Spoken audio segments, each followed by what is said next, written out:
J'aime ta présence, toi mon bien-aimé. Prends-moi dans tes bras d'amour, Jésus. Serre-moi comme ton cœur.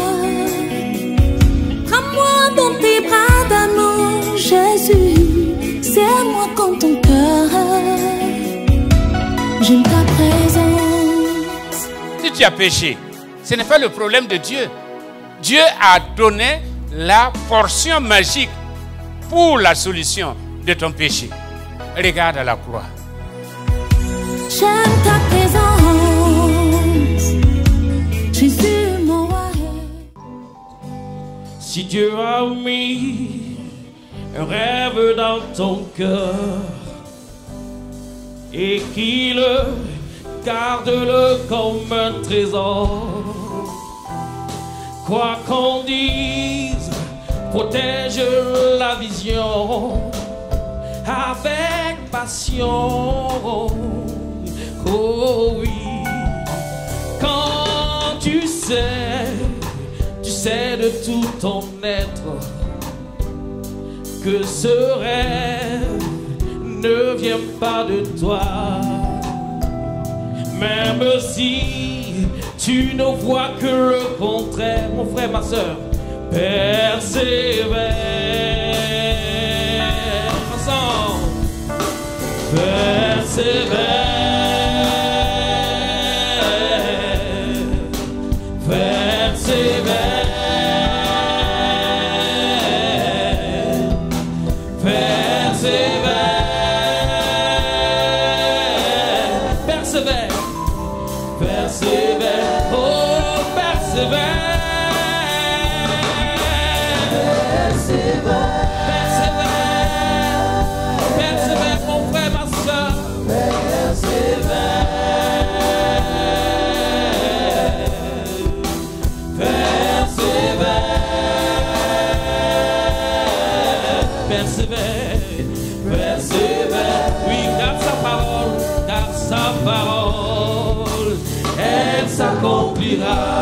Oh oui, elle s'accomplira certainement.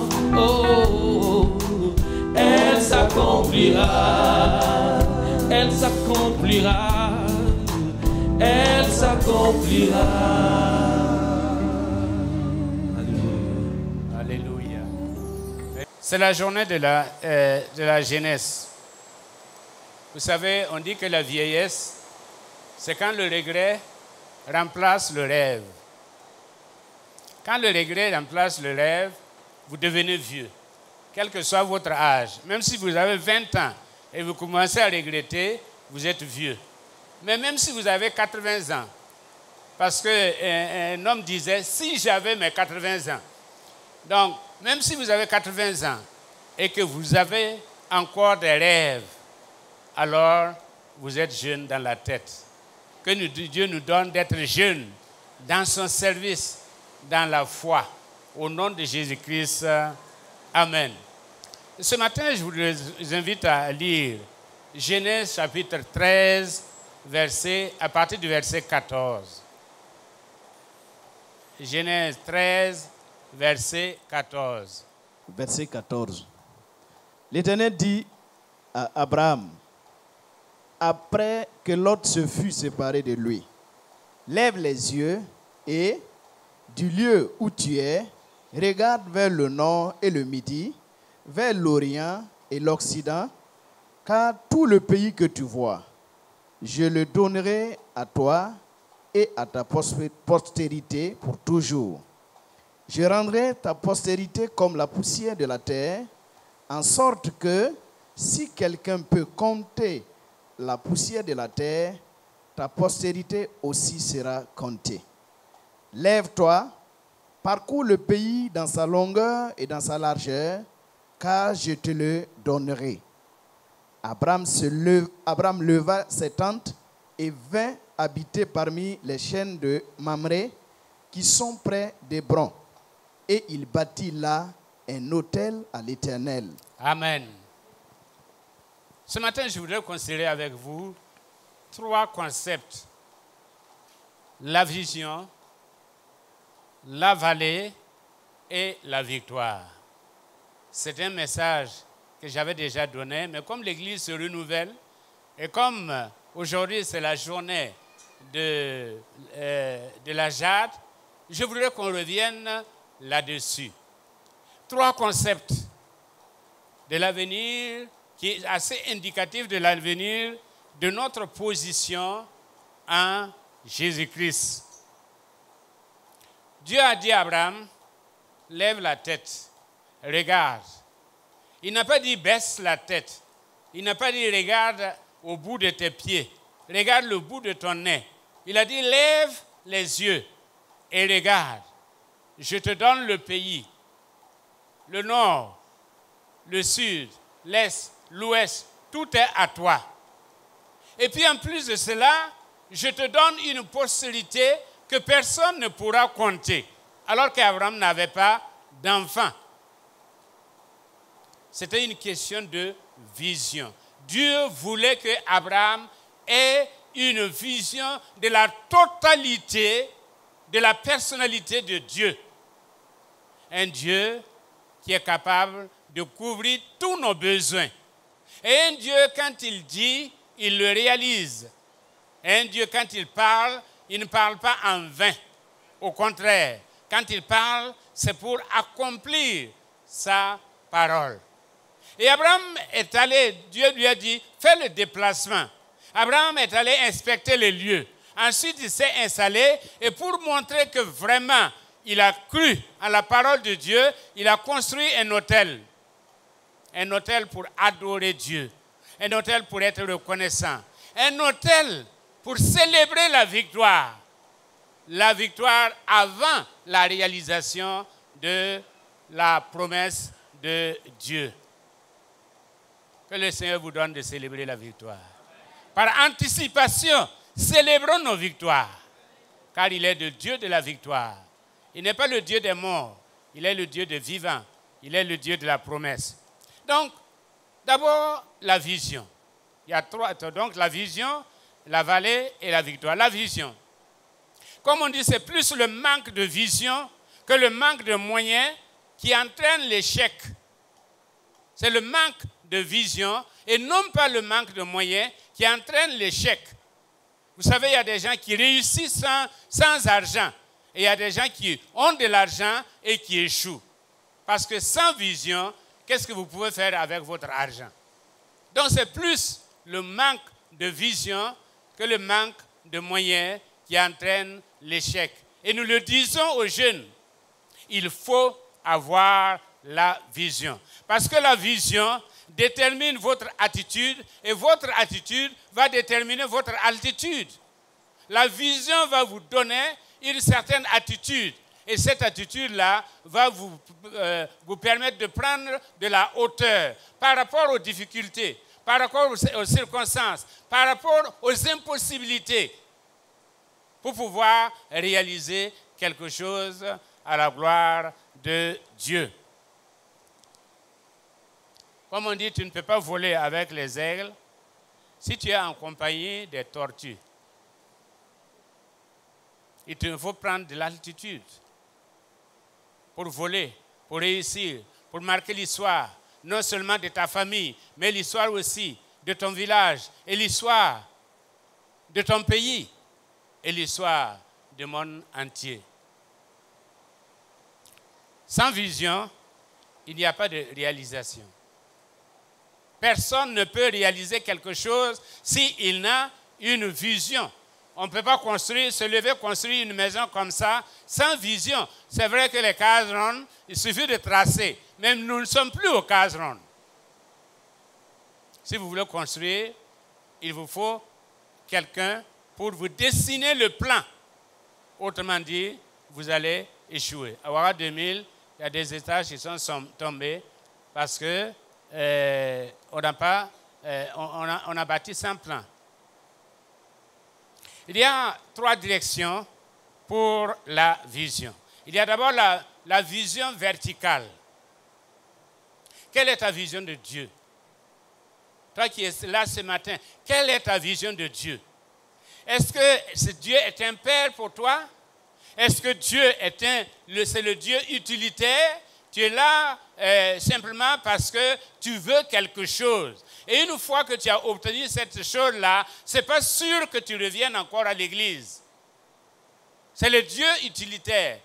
C'est la notion africaine de Dieu. Dieu est une utilité. On ne l'adore pas. On vient à lui quand on a besoin de lui. Et puis une fois qu'on a obtenu ce qu'on veut, c'est fini. Est-ce que c'est le Dieu utilitaire? Est-ce que c'est un Dieu trouble-fête qui t'empêche de faire ce que tu veux? Un Dieu gendarme qui est là et qui ne te permet pas de te réjouir comme ceux du monde. Je m'adresse à la jeunesse. On veut se réjouir comme ceux du monde. Mais comme on entend la parole de Dieu, comme on lit la parole de Dieu, alors Dieu devient un empêcheur de tourner en rond. Dieu est-il un trouble-fête pour toi? Ou bien est-il un ami, un père pour toi? Comme quelqu'un disait, chaque homme veut un Dieu pour lui-même. Chaque homme veut un Dieu pour lui-même, taillé à sa mesure. C'est pourquoi même dans le monde évangélique, surtout pentecôtiste, on a privatisé Dieu pour pouvoir le manipuler. On va dire non, venez chez nous. C'est dans notre église là qu'il y a Dieu. Non, il y a Dieu partout. Il y a Dieu dans toutes les églises. Il y a Dieu là où 2 ou 3 sont réunis en son nom. Et il invoque, il est là au milieu. On veut le privatiser pour pouvoir le manipuler. Mais pour certains jeunes, on veut un Dieu pour soi-même. Chacun veut un Dieu pour lui-même. Si ta vision de Dieu, c'est le Dieu au-dessus de toute situation, c'est le Dieu créateur du ciel et de la terre, c'est celui qui tient tout dans sa main, alors, eh bien, il va intervenir d'une manière fracassante dans ta vie. Il va intervenir, il va opérer le miracle, il va accomplir ses promesses parce que c'est le Dieu de l'histoire. Et ton histoire est entre tes mains. Et il le réalisera.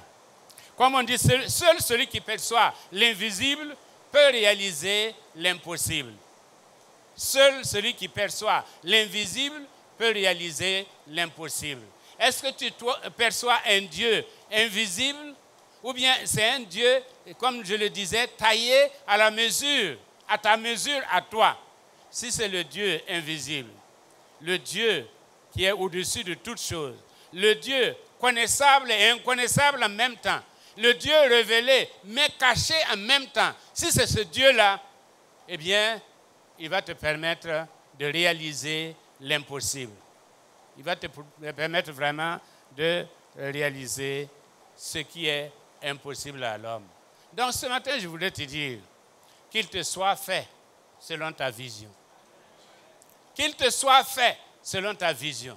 La vision que tu as de Dieu va déterminer ton attitude envers Dieu et en même temps ton attitude par rapport aux promesses de Dieu.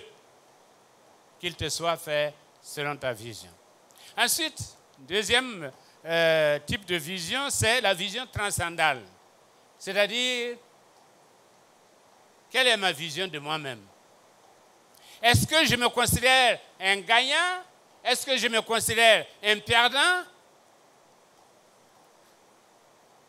Souvent, à Morée, on entend « Toniewa ». Voilà. Ton me béyait. Tu n'iras nulle part avec cette conception-là. Nous aussi, qui sommes-nous? Les 10 espions sont revenus et ils ont dit, si nous allons mourir. Ils ont confessé la mort. Et en confessant la mort a enfourché son vélo et elle est venue les tuer tous.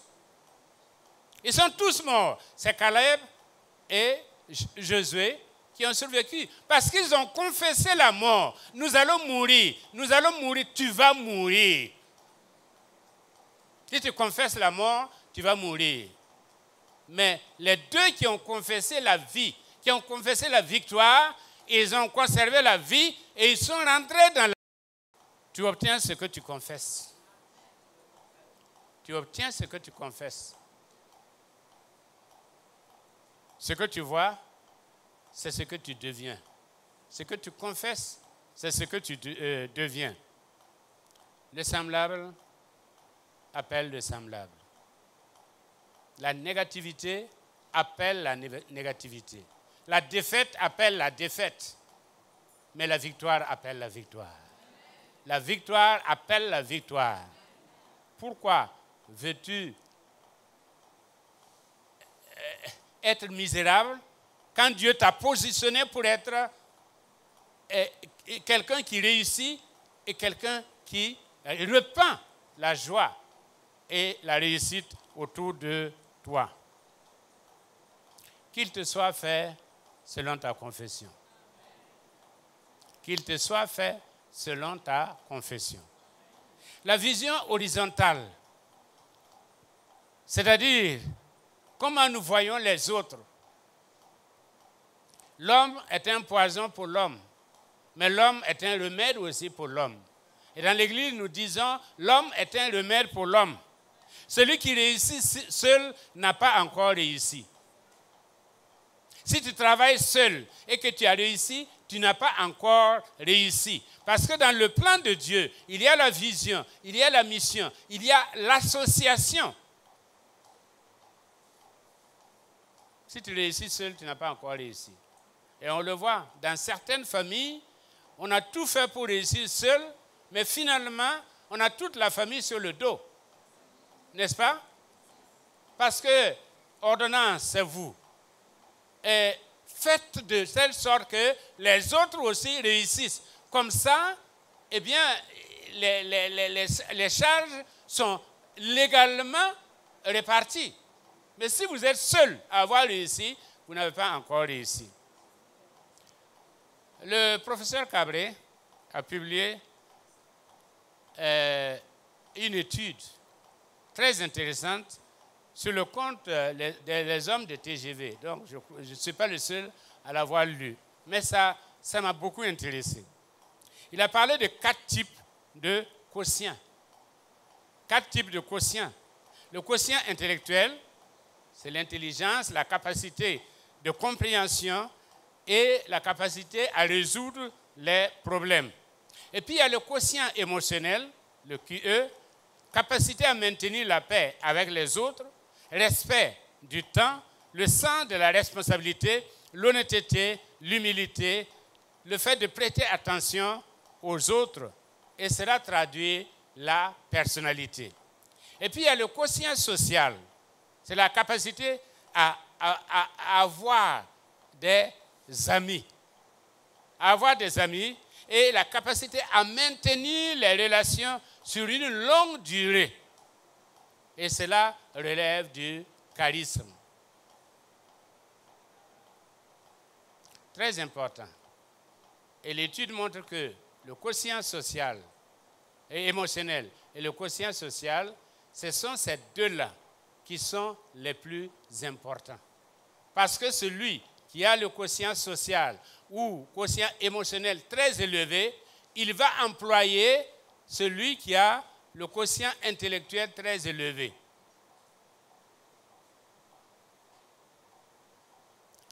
Cela est une étude, ça n'a pas été fait dans l'Église, ça a été fait dans le monde. C'est pour dire que notre vision de l'autre va déterminer en même temps notre réussite.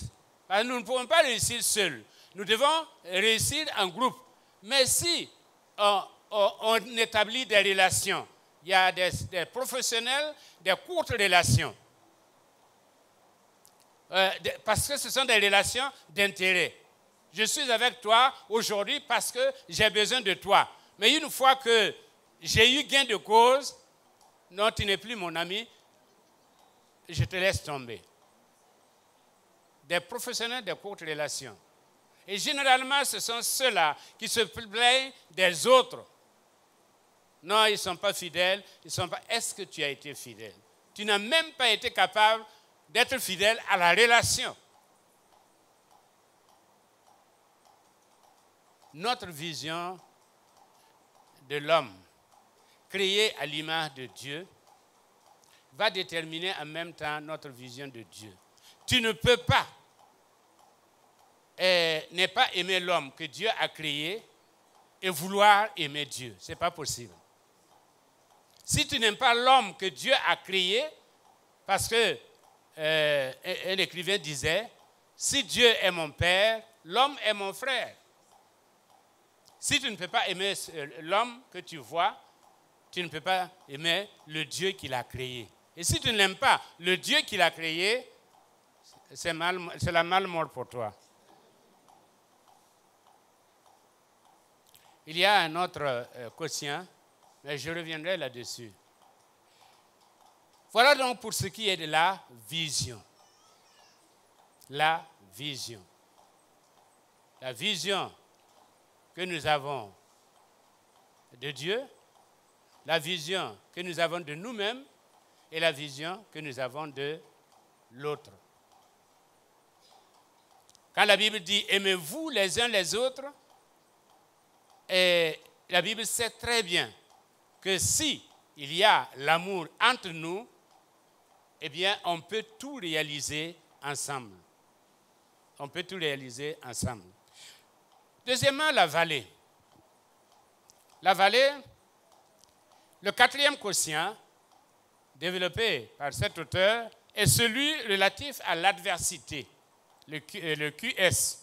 C'est la capacité à traverser une période dure de la vie et en sortir sans perdre la tête ou sans perdre les plumes.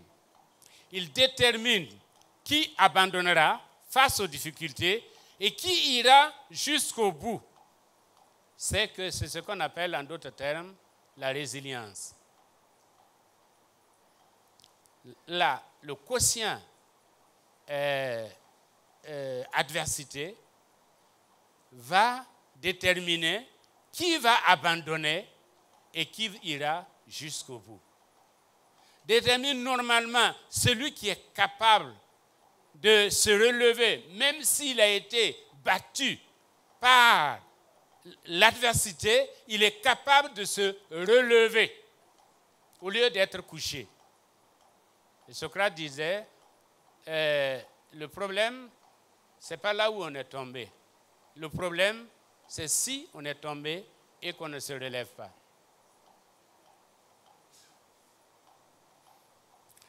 La vie nous fait passer des tests à elle. Et nul ne peut réussir dans la vie s'il n'a pas passé les tests de la vie. Ce n'est pas possible. C'est pourquoi, même si vous prenez quelqu'un aujourd'hui, vous lui donnez des centaines de millions, s'il n'a pas passé les tests de la vie, il ne saura pas comment gérer ces millions-là. Et sur le plan spirituel, c'est la même chose. Ceux qui arrivent au sommet, ce sont ceux qui ont passé le test. Abraham, Daniel, Joseph et tous les héros de la Bible et même du monde actuel ont réussi à travers la souffrance. Évangile qui n'est plus à la mode aujourd'hui. On ne veut plus parler de souffrance. On veut parler de bénédiction, bénédiction, bénédiction, bénédiction. Dans la vallée, il y a tout.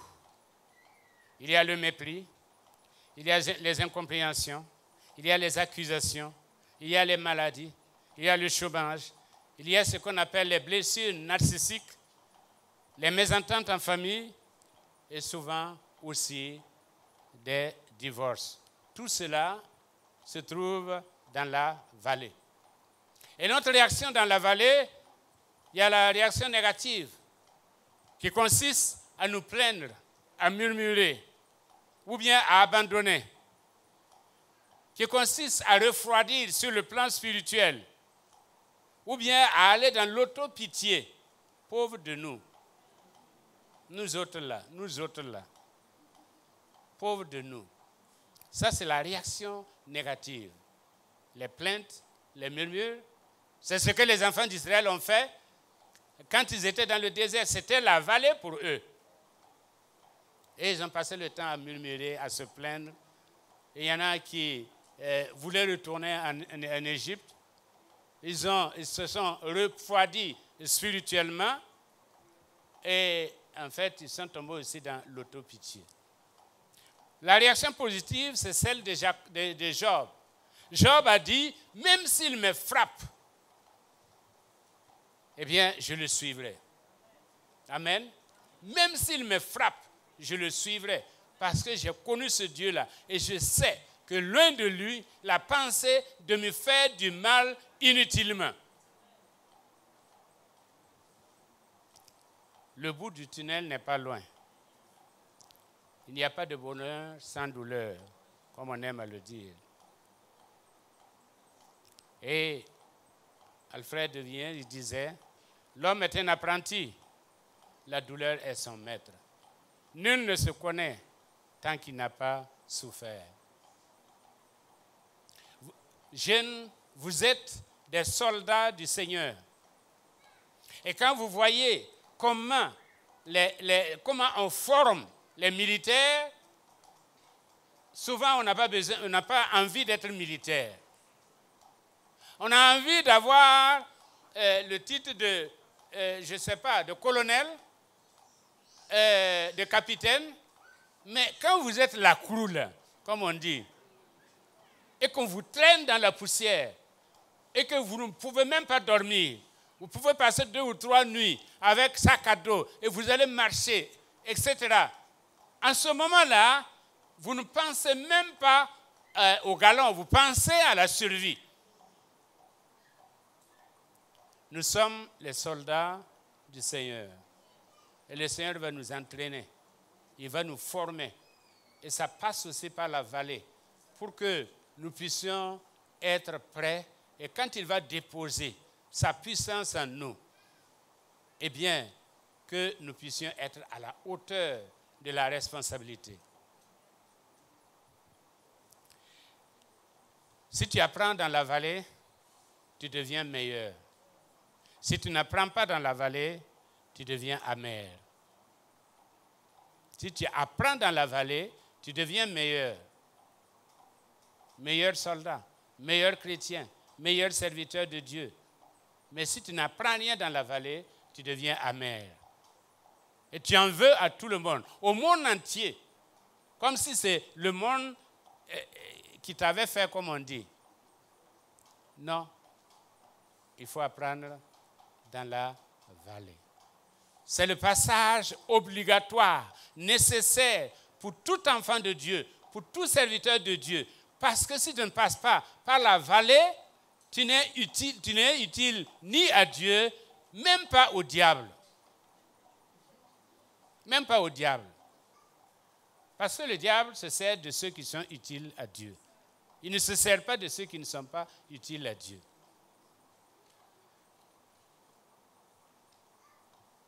Enfin, la victoire.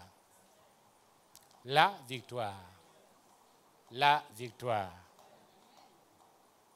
Quelqu'un disait, ce que tu es, c'est le cadeau de Dieu pour toi. Mais ce que tu seras, c'est ton cadeau à Dieu. Ta victoire est un cadeau à Dieu. Parce que ta victoire est un témoignage de la fidélité de Dieu, de la puissance de Dieu qui agit en toi. Abraham a triomphé pour devenir l'ami de Dieu. C'est pourquoi Dieu a dit, cacherai-je à Abraham ce que je vais faire? Moïse, après 40 ans dans le désert, dans la formation, il a été formé 40 ans dans la maison de Pharaon, 40 ans dans le désert pour être transformé, et puis il n'a servi que 40 ans. 80 ans là, c'était la formation. Il n'a servi que 40 ans. Mais quel ministère! Quel ministère! Moïse, donc, après 40 ans dans le désert, a conquis le cœur de Dieu, au point que Dieu lui parlait face à face. Il a conquis le cœur de Dieu, au point que Dieu lui parlait face à face. Joseph a passé de la prison au premier ministère dans un pays étranger. Il a passé de la fosse, du puits, à la maison de Potiphar et ensuite à la prison. Et c'est de la prison qu'il a passé comme premier ministre en Égypte. Aujourd'hui, nous aimons nous faire appeler David, nous aimons nous faire appeler des noms de héros. Et comme dit Søren Kierkegaard, nous considérons leur fin, mais nous oublions leur passage. Ils ont passé par des moments durs, des moments difficiles, pour être ce qu'ils sont aujourd'hui et pour nous laisser un exemple dans la vie. Daniel est allé de la fosse au lion pour être gouverneur en terre étrangère. David a passé de la fuite à la suite royale. Il a fui, pendant des années, il a fui. Et dans le livre Histoire de 3 rois, l'auteur dit, eh bien, Dieu, par la persécution, Dieu a tué le Saül qui était en David. Si David n'avait pas été persécuté par Saül, il serait un deuxième Saül. Mais la persécution a permis de tuer le Saül qui était en David, pour que David devienne le héros de Dieu. Non seulement pour tuer des Goliaths, mais pour conduire le peuple de Dieu dans la louange et dans l'adoration.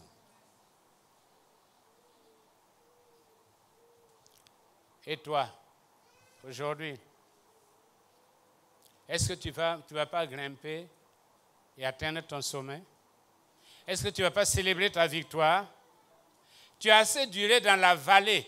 La vallée, c'est un passage, comme on dit, un passage temporaire. C'est un lieu où il ne faut pas s'éterniser, comme les parkings. Vous allez, il y a des parkings, on vous dit, c'est pour un petit temps. La vallée, c'est pour un petit temps. Passe à la victoire. Saisis les promesses de Dieu et deviens la personne que Dieu veut. Quelqu'un sur qui Dieu peut compter. Quelqu'un sur qui, eh bien, Dieu peut déposer sa puissance. Ceux de la victoire ne sont pas ceux qui ont confiance en Dieu, mais ceux en qui Dieu a confiance.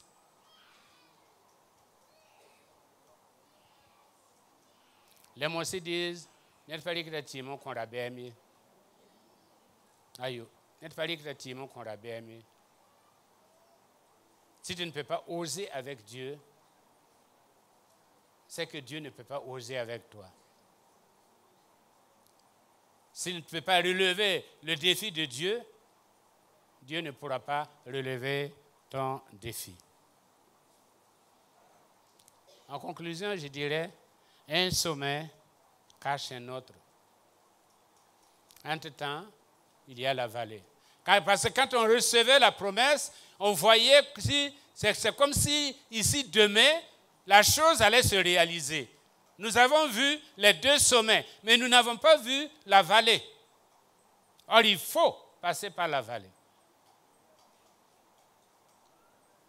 Il faut passer par la vallée. Elle est faite pour notre formation et non pour notre perdition.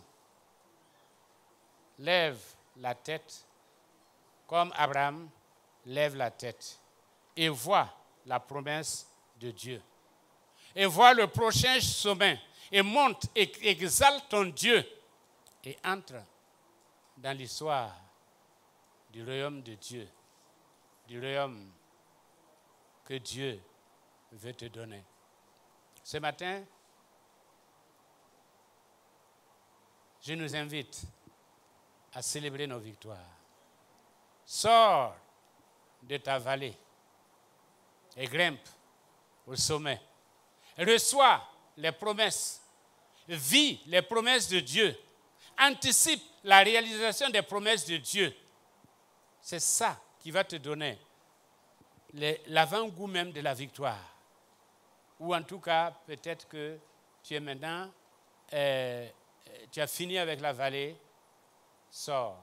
Il y a des gens qui s'éternisent dans la vallée par l'auto-pitié. Ils sont là, eh bien, ils veulent que les autres s'apitoient autour de leur sort. Non, sors de ta vallée et grimpe sur ton sommet. Grimpe sur ton sommet. Le diable ne peut rien contre toi. Et Jésus disait, le diable n'a rien en moi. Il n'a rien en moi. Il n'a rien en moi. Et le diable n'a rien en toi. Toi qui as consacré ta vie, toi qui es jeune, toi qui as connu le Seigneur, qui as accepté le Seigneur, le diable n'a rien en toi. Ce que Dieu veut de toi, c'est que tu lèves les yeux et que tu vois toutes les promesses et que tu vois toutes les possibilités et que tu vois toutes les réalisations possibles dans ta vie. Ne vis pas dans la misère. Parce que Dieu ne t'a pas déterminé à la misère. Il t'a déterminé à la victoire. Voici les promesses qui seront les tiennes. Eh bien, tu seras la tête et non la queue. Tu prêteras à des nations, mais tu n'en prendras pas. Alléluia. Si les ennemis qui viennent contre toi, ils viendront par un seul chemin. Ils vont repartir par 7 chemins. Celui qui est avec toi, il est grand. Ne vois pas ton problème, mais vois ton Dieu. Vois ton Dieu. Le serviteur d'Élisée était préoccupé par la présence de l'armée syrienne. Élisée était préoccupé par la gloire de Dieu. Et quand le moment est venu, il a simplement prié et Dieu a ouvert les yeux du serviteur qui a vu une armée plus équipée, plus grande, plus équipée. Au diable, tu n'as rien. J'ai remporté la victoire.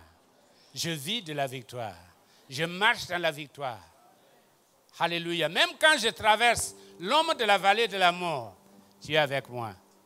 Alléluia. Et la finalité, c'est qu'il dresse une table en face de mes adversaires. Alléluia. Alléluia. Et je festoie avec le Seigneur. Et je reçois. Et je suis comblé.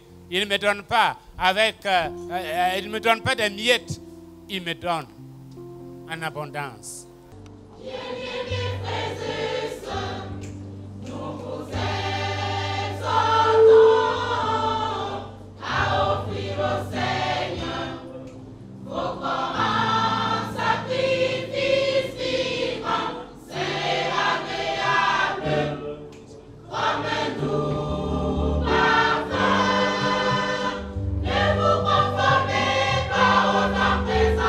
Marchez à nouveauté de vie.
J'aime